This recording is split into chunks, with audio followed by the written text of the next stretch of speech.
KVUC Flex modul 7, Christian Berger. I dag så skal vi forklare, hvorfor at det er en fejlagtig opfattelse, at galakser ikke vil kunne fjerne sig fra os med større fart end lysets fart. Det er forkert, og det er fordi, at som vi ved, så jo længere væk en galakse bevæger sig fra os, jo højere er farten. Og hvis dette udsagn skulle være rigtigt, så skulle en galakse altså nå til lysets fart, og herefter holde konstant ved denne fart, og det ved vi er forkert.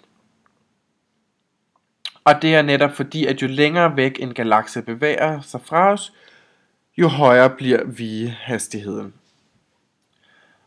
Og som vi ved, når en galakse når til Hubble-afstanden, så overskrider den altså lysets hastighed. Grunden til, at det kan lade sig gøre, det er i en helt grundlæggende forstand, fordi at vi ikke taler om en overskridelse af relativiteten. Og det er fordi, at vigehastigheden for en galakse ikke er en bevægelse gennem rummet, men derimod en bevægelse af rummets ekspansion. Og det er altså fordi, at den ikke blot bevæger sig igennem rummet, men fordi hele universet udvider sig, og derfor så kan farten altså overskride lysets hastighed.